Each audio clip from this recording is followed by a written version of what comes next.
Welcome to another edition of The Manual. He is the Professor Woods, and I am Chip Rice. And man, did you see? Front row seat. Yeah, you Front saw row it, seat. and I had to hear about it. Yes, indeed. So, 12U, youth football. Ducks versus G-Top in Charlotte. Big rivalry game. Okay. Obviously, Greensboro and Charlotte. You have geography, 336, 704. You got all of this energy around it.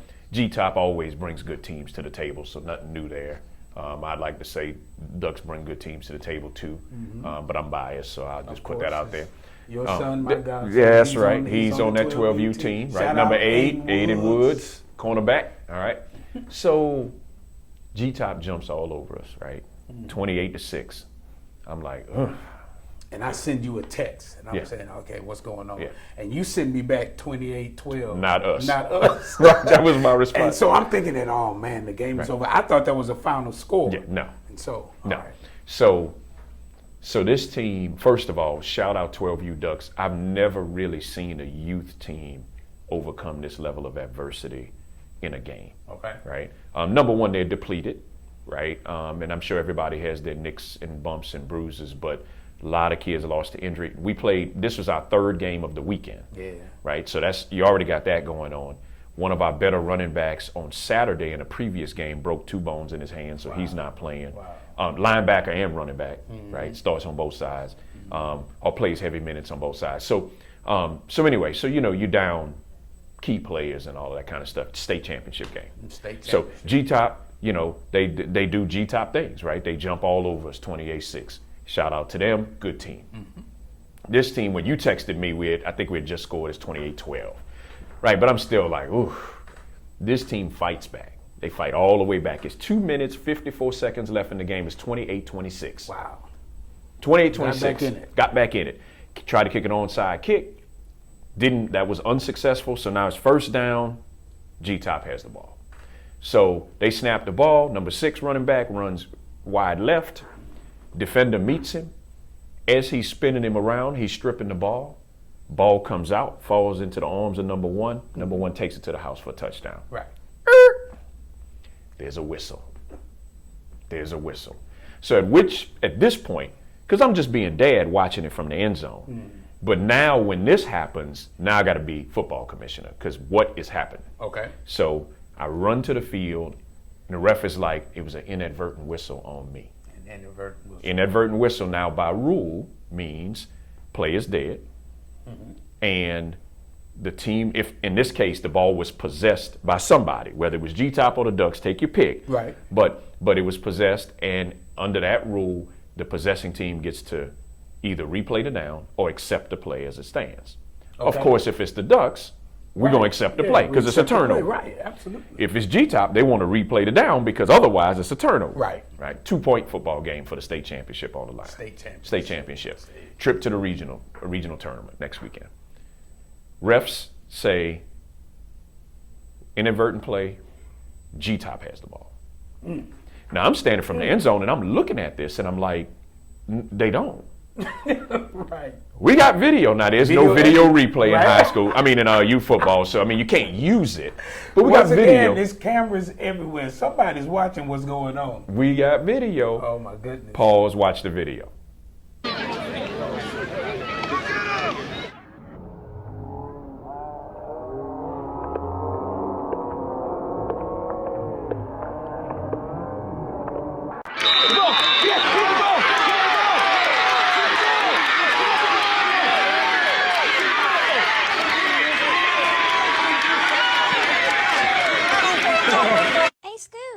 Come take my picture. Now you're back. All right, so there we go. So we got video, right? And so first mistake is you accidentally blew a whistle that fundamentally decided a game. Now somebody's going to say, well, one play never decides the game. In 2 good football teams, 1 play can decide the game. Absolutely. Now, yes, you can always find something else that if you had done this instead of that, but a strip touchdown is significant. It's huge. It's not if you didn't hold on this play. But anyway, whatever. So they essentially, first mistake, whistle. Second mistake, the whistle came after the possession change, but you gave the ball to the other team. Right. Third mistake, when they spotted the ball, even though they were talking to us but telling us to back up because they're ready to play the game. They want to start winding the clock. Remember, this was a first down after a kickoff. Wow. Ball kicks off. So the clock shouldn't even start anyway. The clock shouldn't start, right, until the ball is snapped. Right. And it did. So prior to this play, kickoff ended, clock stopped. Okay. Everybody gets on the field. Right. Snap the ball, clock runs. Starts, right. That's the whole strip and everything else. So if you're going to replay the down, you don't spot the ball and then wind the clock. Right. So we get the ball back 11 seconds. And they spotted the ball, and instead of spotting it back where they're replaying the down. So if you replay it, you would put it at the original. You put it at the original spot. Okay. But so that I'm fine with that. But you wind the clock. So now you got 40 seconds or whatever amount of time, right? You're milking time. So they didn't move the ball. They didn't get a first down. They obviously were going to just try to run the clock out. We get the ball back with 11 seconds left. We throw a deep pass, get a pass interference call. So you move it 15 yards forward, but now you have like 2 seconds left. Yeah, right? no time. There's no time left. You try a couple of laterals or a trick play, but you can't do anything with that. Right. Point is this. Great game, one of the best games I've seen from a youth football perspective. Shout out to the Ducks for fighting really, really hard to get back into that game. And the last thing I'll say is if I'm as bad at my job as some people are at their job, and I'm just not going to call no names here, then they wouldn't be able to, I wouldn't have a job. So when your job is to ref, yeah, the inadvertent whistle, I get it happens. We've seen it happen in the NFL. I'm not even mad about that. Yep. Some people say, "Oh, we were cheated." We weren't cheated. No. We might have been robbed, but we weren't cheated. If that makes sense. Okay. Robbed in the sense that a bad calls or bad decisions flip this game in the waning moments of it. Wow. So, but anyway, here we are, the state runner-up, and on to the next thing. That's tough for those kids. Yeah, but it's another tournament coming up in Charlotte weekend after next. We'll see you there. Let's see if we learn something. That's This right. is the manual.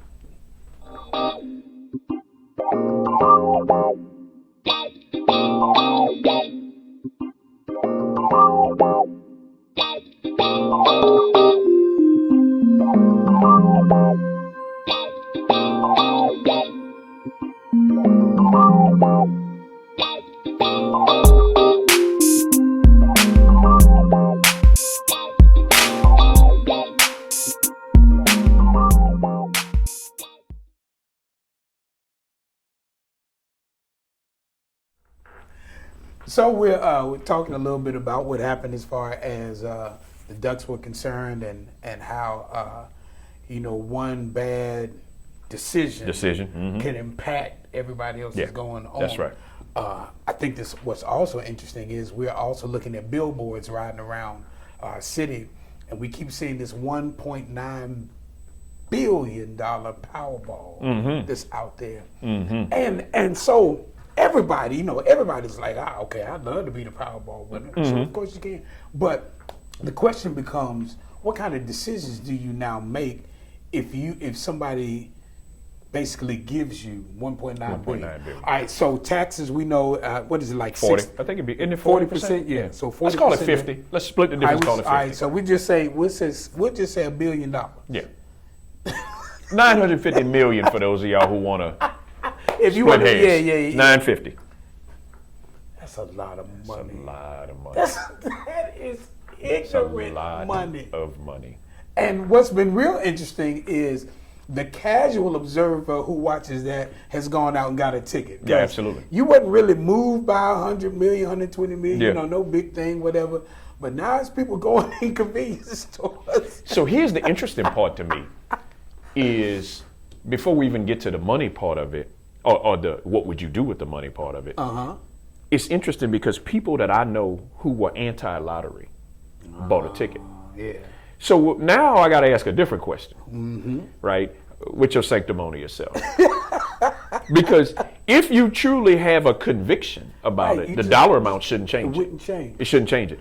It just 5 million versus 1.9 billion is still the same lottery. Yeah. So for me, in full candor, I've never bought a lot. No, I did buy one time when my wife told me to get.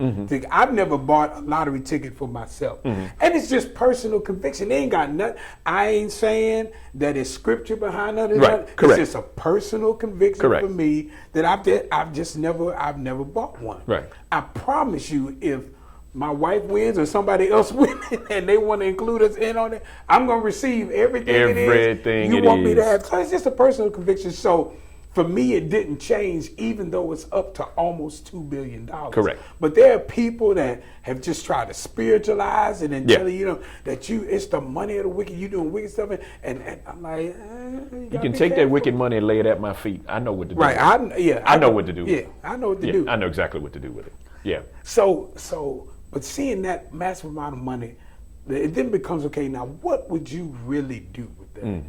What would you do with $950 million? That's right. A lot. So let me start there. Right. But before I even say that, before I even answer that question, I want to say that a lot of times I've heard the phrase money changes you. And I don't know that I believe that. I believe money makes you more of who you are. It gives you the resources to be more authentic. And so maybe what appears to be a change is really you just didn't know the real person to begin with. So what I would say is that I would say that money can change you, because maybe money can do something that makes you have a change in from who you were to who you are. You could have been a selfish person. And now, because of the amount of money, you may start to kind of look at things differently, or how you should move, so you start to morph into somebody else. See, I don't think the money would do that. I think circumstance could do that. I think tragedy could do that. I think challenges, awakenings, all kind of other things could do that. Okay. But if you selfish, then at least initially when that $950 hits your bank account, you just go and buy more stuff for you. Right? Yeah. Like, listen, if you drink and you broke, and you get rich, you just drink better liquor now. Right. Like, it's not like you say, oh, I'm rich now, I'm not drinking anymore. If you smoke better herb. Right. I mean, if you shop in more expensive places. If you love cars, you buy more of them and or more expensive versions of it. If you eat, you're not looking at the dollar menu anymore. No, you don't eat at McDonald's every day, then win the lottery and become a vegetarian. No, you just start going to the highest end restaurants possible. Okay. So for me, since I'd like to believe that a lot of things, since I do things today to try to give back to the community, I believe that'd be a staple. Now let's be clear. Right. I'm going by the dream house. That's gonna happen. Yep. My mama, my brothers, my friends, everybody gonna get whatever their thing is. We're gonna get all that out of the way. I'm gonna go on back to the church and make sure we pay off everything over there. Right. And get that taken care of. Completely paid off. Absolutely. And they're set up with some type of endowment. Exactly. That will have them running for years. So all of that's taken care of. And then I probably would have to put some thought into the philanthropic activities that I would do. Obviously, the Ducks would get a field and a practice facility and all that kind of stuff. Scholarship to the 150 players per year for the next 50 years or whatever it is. All of that'll be taken care of. But there'd be other things that I'd be like, okay, but what else should I do here? So you gotta think about it. What can I do? And I literally prayed on last week. I said, God, whoever wins this, help them to have a mind of wisdom, and that they can bless the kingdom all over the world, because there are places that people are doing missionary work and extending out the kingdom that could use the resources. And it would be foolish for somebody to just take several hundred of millions of dollars and not even think about God being good to them, having an opportunity to do something that not many other people in the world can. Absolutely. You know what? And I want to go back. I said I don't believe money changes you, and I still believe that to be true. That's still my feeling. But as I was sitting here, and I don't know if this is the Holy Ghost, but while money may not change you, fame will. Yes, the attention. The attention will. The attention. And I think the money makes you more of who you are. But when you do things on a bigger scale, attention comes with it. Right. You start getting attention from people you would have never Correct. got attention And from, and magnified attention. Magnified attention, and you can become addicted to the attention and the fame. And then when that starts to wane, you have to do something else to rejuvenate it. If that is what If that's you, your what thing, you enjoy, if that's what you enjoy. Wow. Yeah. Yeah, so you have to, money is a good thing. The scripture says it answers all things. Yeah. And so we know it's a good But thing. the love of it. Yeah, the love of it is what the problem is. The currency itself can do so many amazing things, man. Well, how cool will it be? I forgot who it was. It was either an actor or an entertainer, and paid everybody's tuition at Morehouse. At Morehouse. Businessman. What's his? I can't think of the brother's And name. he's frat too. Shout out A5. Let me. A5. Let me. I'm gonna look. So me. being able to do something like that for a kid that is trying to matriculate through school, and of course, not all of the students at colleges are broke. Their parents are paying their tuition. They got stuff going on. But to be able to do something like that to change somebody's life is absolutely amazing. So I think that when you start operating with that level of wealth, then your responsibility has to be that there's no way I would have all of this and it just be for me. Yeah. I got to impact somebody's life in the process of all of this. That's right. Think about all the people that you see out on the street and a lot of other things, and you say, well, I can't do it all. You're right, but you can do something. That's right. So I'm just hoping that whoever receives this, my wife believes that it's her, and so I'll agree with her if she has that. And that means that this podcast would then be done on a different level in a different place. That's right. With some more cameras and That's some more right. stuff. That's right. The resources would then change. We'd still do the podcast. We still do the podcast. Might be a little bling on this wall behind us or something. Might be a little drip or something. But so in September 2019, Vista Equity Partners CEO Robert F. Smith followed through on his pledge, paying $34 million to settle the loan debt for nearly 400 students who graduated that spring from Morehouse College. Wow. 34 mil. That's amazing. Absolutely. And he said, Smith, the wealthiest black person in America, according to Forbes, has pledged to reduce student debt, particularly at HBCUs, where students graduate with a median debt of $29,000, or about 32% more than their peers from other institutions. Wow. That's how you make a difference. You know. Yep. I mean, everybody's gonna go out and get something that they want. Yep. It's a couple of things that I would just really like to have, because I just think it would be cool. But you've gotta be thinking impact. Mm-hmm. And if you start making an impact with what you have right now, with what you're doing right now, then when resources and things come in, it'll just give you more of an opportunity to impact people. And so, I think our statement out to everybody today is just impact somebody now. That's right. With what it is that you have. Make a difference in somebody's life right now. Right now. Don't wait to try to win the Powerball. That's right. Do something for somebody now. Right, and it doesn't always have to be tangible material things. Yes. People have wisdom and experience and Absolutely. time. These are things that don't cost you $1. Right. Right? But can change somebody's life. Don't y'all get paid for coaching the kids? No. Not $1. In fact, I lose money every year because inherently I'm going to pay for a kid who doesn't have the money, family doesn't have the money. The organization needs something like them shoulder pads that I didn't request reimbursement. Screws for helmets. Mouthpieces. We played this Saturday morning. We won, so then we had to play again Saturday afternoon. So took the whole team to the pizza spot because I needed to feed them. Right. A few $100s later, they all eating and they all happy. And they talking about, Coach, this pizza is busting. Yep, it better be. It better be. But so not only do you not get paid in volunteer activities, a lot of times you end up spending money, right? But when you're operating in a space where you feel that you're called to operate, then you view that as an investment, not a cost. Absolutely. It is a privilege to be able to serve people on that particular level. That's right. So go out there and be your best, and if you don't win the Powerball, just keep going to be your best. Just keep being your best and keep giving what you have and what you can. Keep giving what you have. You're right. This has been another edition of The Manual. You can check us out on Twitter, Facebook, Instagram, YouTube, Facebook. We're there. Like and share, comment. Let us know what you're thinking. Till next time.